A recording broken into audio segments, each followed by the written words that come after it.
नमस्कार। आज हम किसी कॉलेज की कक्षा में नहीं बैठे हैं। आज हम एक पूछताछ कक्ष में खड़े हैं। यहाँ कटघरे में कोई छात्र नहीं है, कोई शिक्षक नहीं है, बल्कि कटघरे में है भारत की उच्च शिक्षा व्यवस्था।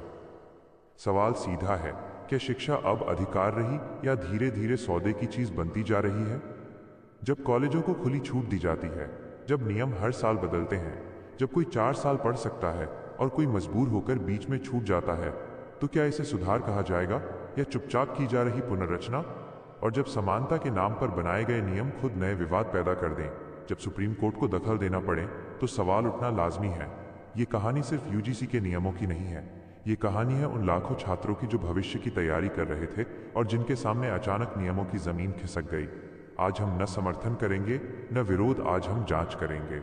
विश्वविद्यालय अनुदान आयोग यानी यूजीसी भारत में उच्च शिक्षा के मानकों को बनाए रखने, विश्वविद्यालयों और कॉलेजों के बीच समन्वय स्थापित करने तथा शिक्षा की गुणवत्ता सुनिश्चित करने वाली एक महत्वपूर्ण वैधानिक संस्था है। यह संस्था समय समय पर विभिन्न नियमावलियां जारी करती रहती है ताकि शिक्षा प्रणाली को आधुनिक बनाया जा सके और समाज के सभी वर्गों को समान अवसर मिल सकें। हाल के वर्षों में यूजीसी ने कई महत्वपूर्ण बदलाव प्रस्तावित किए हैं, जिनमें से कुछ नियमों ने व्यापक चर्चा और विवाद को जन्म दिया है। इनमें मुख्य रूप से कॉलेजों को अधिक स्वायत्तता प्रदान करने, शिक्षक भर्ती में बदलाव, 4 वर्षीय स्नातक कार्यक्रम की व्यवस्था तथा समग्र रूप से शिक्षा में निजीकरण की दिशा में कदम शामिल हैं। साथ ही हाल ही में 2026 में जारी समानता संवर्धन नियमावली ने भी बड़ा विवाद खड़ा किया है। यूजीसी के नए नियमों की बात करें तो सबसे पहले ध्यान जाता है उन प्रस्तावों पर जो संबद्ध कॉलेजों को अधिक स्वतंत्रता देने की दिशा में है। पहले की व्यवस्था में संबद्ध कॉलेजों को नए कोर्स शुरू करने, प्रवेश प्रक्रिया तय करने तथा परीक्षा प्रणाली में बदलाव करने के लिए विश्वविद्यालय की अनुमति आवश्यक होती थी। लेकिन नए दृष्टिकोण में इन कॉलेजों को स्वतंत्र रूप से कोर्स डिजाइन करने, छात्रों का चयन करने तथा आंतरिक मूल्यांकन प्रणाली अपनाने की छूट देने की बात कही गई है। इसका उद्देश्य शिक्षा को अधिक लचीला बनाना और संस्थानों को अपनी आवश्यकताओं के अनुसार कार्यक्रम चलाने की क्षमता प्रदान करना है। इससे कॉलेज बेहतर ढंग से स्थानीय आवश्यकताओं को पूरा कर सकेंगे और नवाचार को बढ़ावा मिलेगा। हालांकि ये बदलाव शिक्षा की गुणवत्ता पर सकारात्मक प्रभाव डाल सकता है, लेकिन साथ ही असमानता बढ़ने का खतरा भी है, क्योंकि हर कॉलेज की क्षमता अलग अलग होती है। शिक्षक भर्ती से जुड़े नियमों में भी महत्वपूर्ण परिवर्तन प्रस्तावित किए गए हैं। असिस्टेंट प्रोफेसर पद के लिए पहले यूजीसी नेट या पीएचडी अनिवार्य था। नए नियमों में कुछ विषयों में नेट की अनिवार्यता को कम करने या वैकल्पिक तरीके से लागू करने की बात है। उदाहरण के लिए कुछ तकनीकी क्षेत्रों में एमटेक या एमई डिग्री धारकों को सीधे असिस्टेंट प्रोफेसर पद के लिए योग्य माना जा सकता है बिना नेट क्लियर किए। साथ ही पीएचडी धारकों को कुछ छूट दी जा रही है। यह बदलाव इसलिए लाया गया है ताकि योग्य उम्मीदवारों की कमी को दूर किया जा सके और शिक्षा क्षेत्र में अधिक विशेषज्ञों को अवसर मिल सके।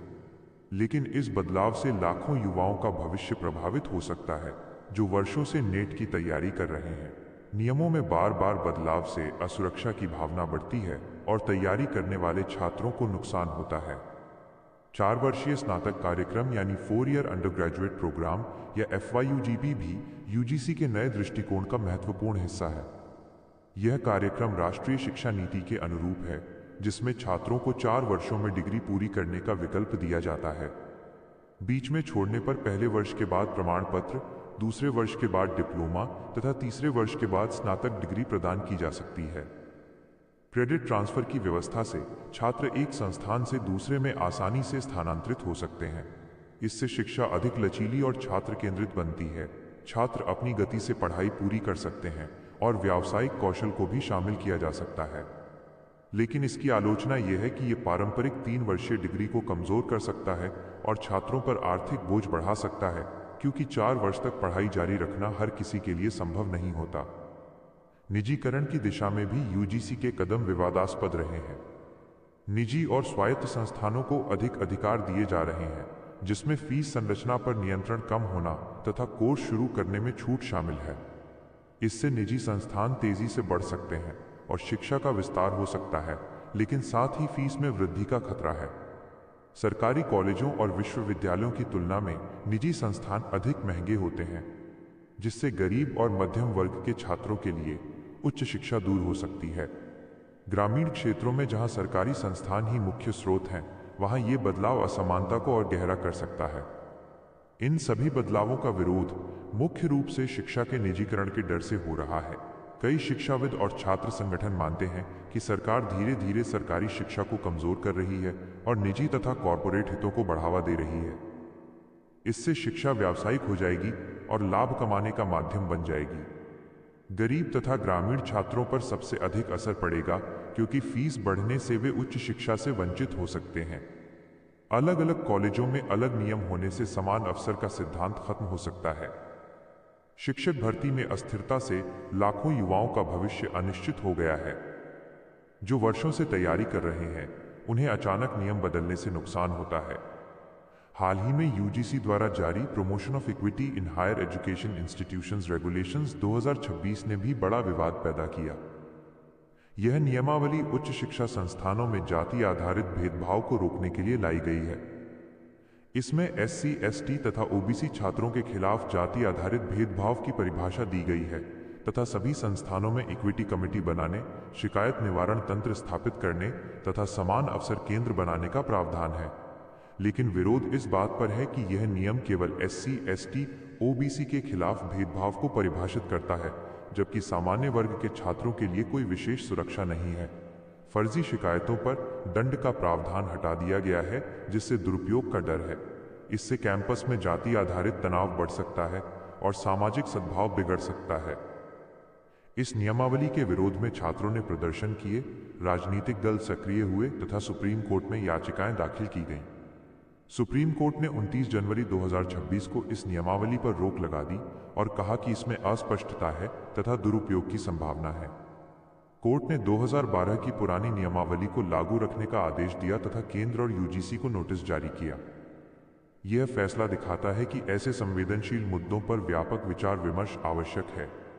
यूजीसी के नियमों में बदलाव शिक्षा को बेहतर बनाने के उद्देश्य से होते हैं, लेकिन बिना व्यापक चर्चा के लागू करने से विरोध बढ़ता है। छात्रों, शिक्षकों तथा शिक्षाविदों से सलाह मशवरा न करना एक बड़ी कमी है। फैसले थोपे गए लगते हैं, जिससे अविश्वास बढ़ता है। शिक्षा एक सामाजिक न्याय का माध्यम होना चाहिए, न कि असमानता बढ़ाने का। इसलिए सभी बदलावों में समावेशिता, पारदर्शिता तथा सामाजिक न्याय को प्राथमिकता देनी चाहिए। यूजीसी के इन नियमों से जुड़े विवादों में शिक्षा के भविष्य की दिशा छिपी है। यदि सही ढंग से लागू किए जाएं, तो उच्च शिक्षा अधिक सुलभ, गुणवत्तापूर्ण तथा समावेशी बन सकती है। लेकिन यदि निजी हितों को प्राथमिकता दी गई, तो समाज के कमजोर वर्ग पीछे छूट जाएंगे। इसलिए जरूरी है कि सरकार, यूजीसी तथा सभी हितधारक मिलकर ऐसे नियम बनाएं जो सभी के हित में हों। आज हमने नियमों की बात की, कानूनों की नहीं, जिंदगियों की बात की। क्योंकि शिक्षा किसी फाइल का नंबर नहीं होती, ये उस आखिरी उम्मीद का नाम है जो एक साधारण घर से निकलकर असाधारण सपने देखने की हिम्मत देती है। नियम बदले जा सकते हैं, नीतियां बदली जा सकती हैं, लेकिन अगर बदलाव के साथ संवेदनशीलता न हो तो सबसे पहले कमजोर पीछे छूट जाते हैं। सवाल ये नहीं है कि सुधार होना चाहिए या नहीं, सवाल ये है सुधार किसके लिए। क्या उस छात्र के लिए जो 4 साल पढ़ सकता है, या उसके लिए जिसे 2 साल बाद काम पर जाना पड़ता है? क्या उस कॉलेज के लिए जिसके पास संसाधन है, या उस गांव के छात्र के लिए जिसके पास सिर्फ सपना है? अगर शिक्षा बराबरी का रास्ता है, तो उसके नियम भी बराबरी से बनने चाहिए। बिना सुने गए फैसले कभी भी न्यायपूर्ण नहीं होते। ये अंत नहीं है, ये एक सवाल है जो हम सबसे पूछा जाना चाहिए। क्या हम ऐसी शिक्षा चाहते हैं जो बाजार बनाए, या ऐसी शिक्षा जो समाज बनाए? जय भीम, जय भारत, जय संविधान।